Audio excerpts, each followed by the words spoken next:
पश्चिम बंगाल का इतिहास बहुत ही समृद्ध और विविध है।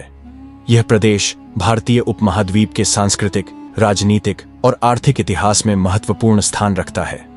पश्चिम बंगाल की कहानी प्राचीन काल से शुरू होकर आधुनिक समय तक फैली हुई है। आइए इसे विस्तार से जानने की कोशिश करते हैं। प्राचीन इतिहास। पश्चिम बंगाल का इतिहास प्राचीन काल से जुड़ा हुआ है। महाभारत और रामायण जैसे ग्रंथों में बंगाल का उल्लेख मिलता है। इसे पहले वंगा या बंग के नाम से जाना जाता था। मौर्य और गुप्त साम्राज्य के दौरान बंगाल क्षेत्र महत्वपूर्ण व्यापारिक और सांस्कृतिक केंद्र था। अशोक के शासनकाल में यहां बौद्ध धर्म का प्रचार प्रसार हुआ। गुप्त साम्राज्य के पतन के बाद यह क्षेत्र पाल वंश के अधीन आया। पाल वंश ने बंगाल में बौद्ध धर्म और शिक्षा को बढ़ावा दिया। नालंदा और विक्रमशिला जैसे विश्व प्रसिद्ध विश्वविद्यालय इसी काल में फले फूले। मध्यकालीन इतिहास। 11वीं सदी में पाल वंश का पतन हुआ और सेन वंश का उदय हुआ। सेन वंश ने हिंदू धर्म को पुनः मजबूत किया।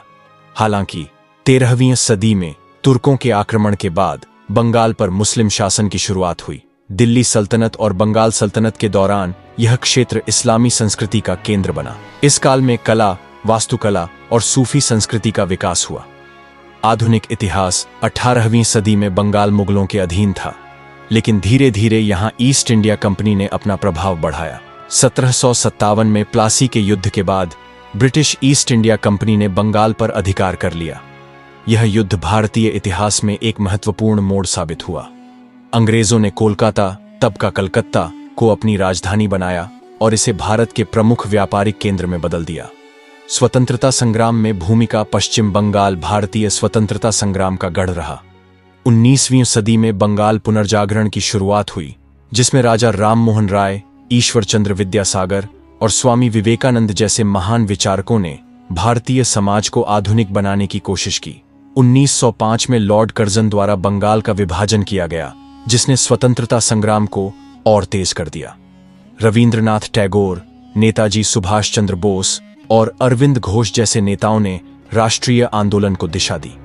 विभाजन और स्वतंत्रता के बाद का काल। 1947 में भारत की स्वतंत्रता के साथ ही बंगाल का विभाजन हुआ।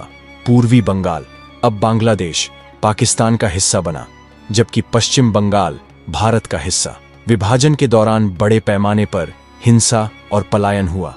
इसके बाद पश्चिम बंगाल ने राजनीतिक और सांस्कृतिक रूप से अपने को मजबूत किया।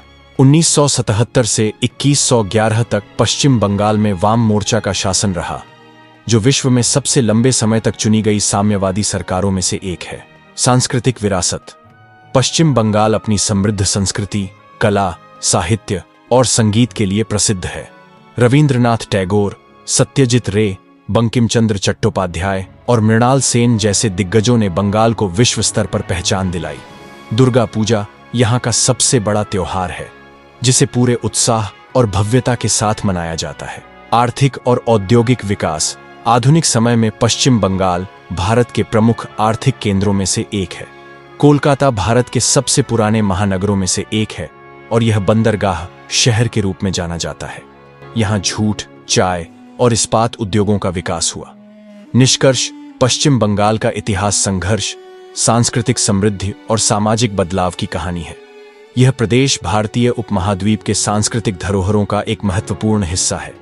बंगाल ने न केवल भारतीय इतिहास को समृद्ध किया है, बल्कि पूरे विश्व को अपनी अद्वितीय पहचान दी है।